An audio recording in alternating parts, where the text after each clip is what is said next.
Olá amigos, tudo bem com vocês? Como estão passando esse sábado, o início de final de semana maravilhoso, né? Que nós tanto prezamos. E estamos aqui para fazer o nosso resumão do sábado, né? Para a gente saber tudo que aconteceu aí durante a semana, aqueles que acompanharam vão rever e os que não acompanharam vão ficar por dentro do que aconteceu no noticiário político durante esta semana. E a gente começa pela cogitação já dos bastidores, da movimentação dos aliados do ex-deputado federal e agora secretário de Agricultura do Tocantins, César Halum, que é pré-candidato a prefeito de Araguaína, né? Já tem uma movimentação lá, os adversários principais do César não acreditam muito que ele vá para essa candidatura, mas de toda forma a informação que tem é que ele está disposto, quer conversar, quer articular, quer ganhar musculatura. Nós lembramos que o César Halum foi o candidato a senador mais bem votado dentro de Araguaína nas eleições de outubro.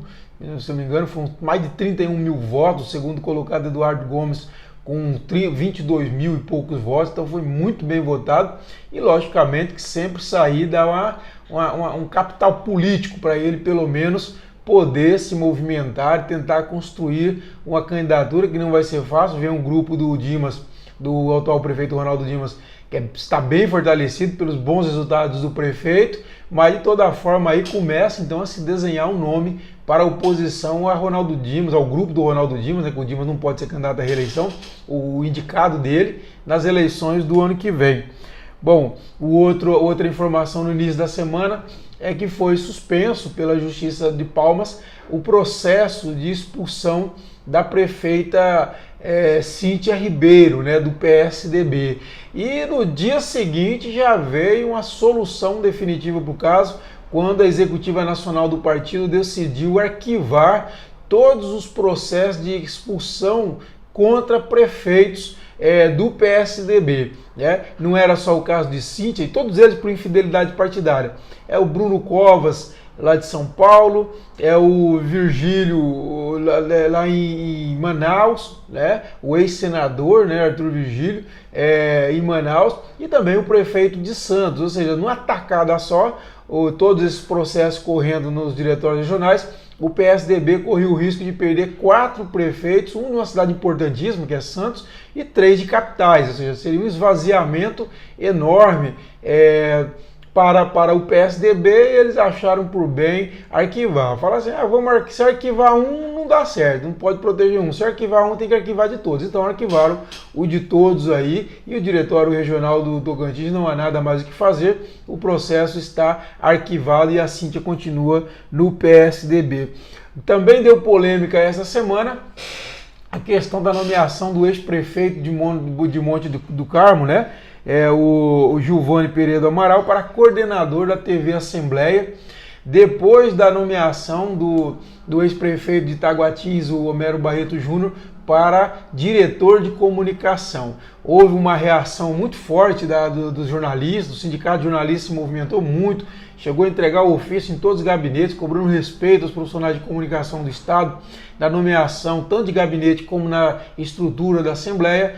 Depois teve um dia antes disso uma reunião do Sindijor com o Toinho, o presidente da Assembleia. O Toinho já anunciou disse que foi um equívoco a nomeação do Homero. Retirou, o Homero foi para a escola do Legislativo e para o lugar dele agora na quinta-feira, uma boa notícia, a nomeação do jornalista Wilson Coelho, muito respeitado entre nós na categoria, para diretor de comunicação. No entanto, o Giovanni continua lá, a Vanderleia também, que é irmã do vice-governador Vanderlei Barbosa, tia do deputado estadual Léo Barbosa, acabou sendo nomeada também para diretora de programação da Assembleia, da TV Assembleia, que também descontentou bastante a classe. Então, em parte, houve um avanço, tem esses dois casos ainda que gera uma certa satisfação aí da categoria. Um projeto de lei também do deputado estadual, Léo Barbosa, que quer obrigar os hospitais do estado a fixar a lista dos médicos que estão em plantão, uma reclamação muito recorrente dos usuários do sistema de saúde do estado, chegar num posto de saúde, não ter o médico de plantão não está ali, às vezes está atendendo em outro lugar, enfim. Então qual que é a ideia? Que se fixe uma lista com os médicos plantonistas naquela unidade, para que as pessoas saibam, e que tem que ter lá o nome dele, o CRM, o horário do plantão dele, para que as pessoas dá transparência essa questão, essa relação, e para que as pessoas possam saber se ele efetivamente está trabalhando como deveria, como inclusive está recebendo para isso, né? Bom, teve a reforma da Previdência. Na quarta-feira o presidente Bolsonaro foi pessoalmente ao Congresso entregar a proposta de emenda constitucional, a PEC, da reforma da Previdência. Para mim, o assunto mais importante hoje, do ponto de vista político e econômico, é essa reforma. Nós precisamos aprovar essa reforma. Logicamente que aquelas classes, que principalmente a elite do funcionalismo estadual e federal, não estão satisfeitos, vão se estribuchar, como diz a linguagem do interiorzão, né? Vai estribuchar em cima, mas a sociedade tem que resistir, não pode recuar. Nós precisamos dessa reforma para garantir aposentadorias no futuro e para garantir o crescimento econômico do país no presente também, porque nós dependemos disso. O investidor está desconfiado, não quer vir para o Brasil, porque se jogar dinheiro no Brasil em títulos brasileiros, por exemplo, e se o governo dá um calote, por exemplo, ou seja, você gera uma série de instabilidades. Como você vai investir num país que amanhã pode ter problema, pode quebrar, os próprios investidores locais também com o pé atrás. Então isso vai mostrar a responsabilidade fiscal do governo, vai atrair investimentos, vai promover o desenvolvimento econômico e, o mais importante também, que vai garantir a aposentadoria. Vamos aposentar mais tarde? Vamos. Isso é verdade, não tem jeito, o país está envelhecendo, o mundo está envelhecendo, isso é um processo natural, não é no Brasil não, é no mundo inteiro está ocorrendo. E não tem saída. Não adianta vir com demagogia, com populismo, nada disso vai resolver. É fundamental sim fazer essa reforma. Tudo que se diz contra ela é para garantir o privilégio de uma meia dúzia de elite do funcionalismo. E eles não podem se sobrepor aos interesses da grande massa de trabalhadores. O trabalhador médio, em geral, do INSS, não é atingido praticamente, porque já aposenta tarde, aposenta aí depois de 60 anos, já aposenta com salário baixo. Agora, o problema é a elite do funcionalismo público, federal e estadual, que aposenta muito cedo, com um salário altíssimo, fora da realidade do país. E essas distorções, essa injustiça precisa ser corrigida. Lógico, como eu já disse, precisa fazer correções no projeto? Com certeza vai precisar, com certeza a equipe econômica já deu uma gordura a mais, justamente sabendo que ia ter que desidratar. Tudo bem, agora não podemos mais adiar essa reforma da Previdência. E falando nela, nós fizemos uma entrevista muito boa com o presidente do IGPREV, que cuida da Previdência, da aposentadoria e pensões dos servidores do Estado, o senhor Charles Fernando, e ele explicou como que impacta essa reforma da Previdência no Tocantins. E o maior impacto, o impacto mais inicial, é o aumento da alíquota de contribuição dos servidores, que passa a partir de 14%, hoje está em 11%, e vai até 16 e tantos por cento de acordo com a faixa de renda, né? Por que isso? Para que o Estado não precisa fazer aporte para cobrir a folha de pagamento de inativos do Estado. E corre um sério risco de ocorrer esse ano, de o Estado ter que cobrir, ou seja, tirar, por exemplo, da educação, da saúde, de outras áreas que já têm dificuldades, para cobrir a folha de inativos. Imagine isso. Então, para evitar isso, assim que a reforma da Previdência for aprovada, imediatamente vai ter aumento dessa alíquota. O Estado poderia fazer isso em até 180 dias, como prevê a própria PEC da reforma. No entanto, em função desse perigo de ter um déficit, o Estado ter que cobrir a folha, já pretende de cara, assim que aprovar o texto da reforma, já implantar esse aumento dessa alíquota para os servidores do Estado. Bom, nós tivemos na Câmara um debate sobre a questão do shopping a céu aberto, uma novela, né? Lembrando, O shopping, como disse o vereador Milton Neres, chegou a falar de projeto mal concebido, eu concordo com ele, foi um projeto muito mal concebido.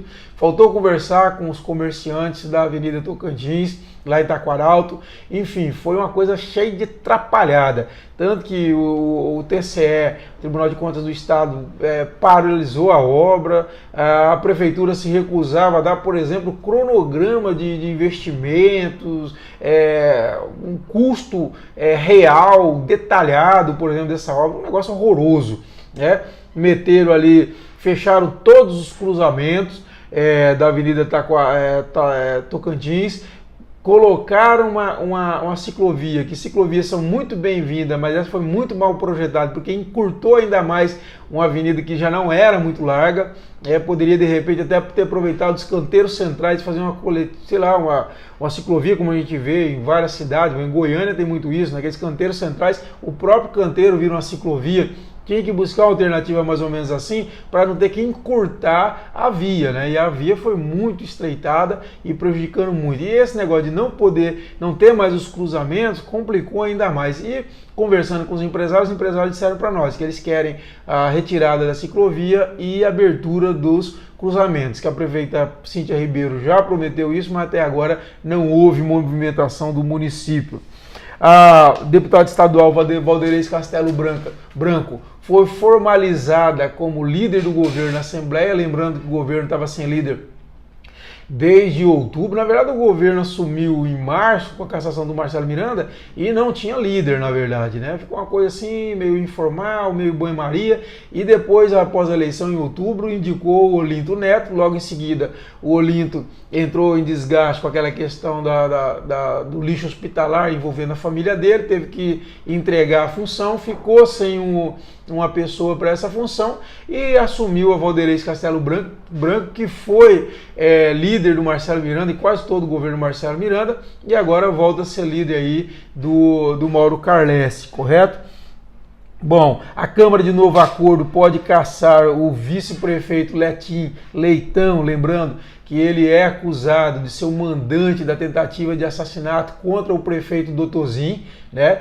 Agora em janeiro, está preso, inclusive, desde o dia 10 de janeiro que o vice-prefeito está preso, e a Câmara está usando justamente essa brecha, aproveitando a ausência dele. Como a ausência supera 15 dias, o gestor não pode ficar afastado mais que 15 dias, então a Câmara pode propor aí a cassação do vice-prefeito. Aquela situação foi uma novela, né? Foi típico assim de filme de Hollywood, na verdade, né? Uma história maluca. Bom, o deputado estadual Fabião Gomes usou o microfone na quinta-feira para chamar a atenção dos colegas pela ausência nas sessões.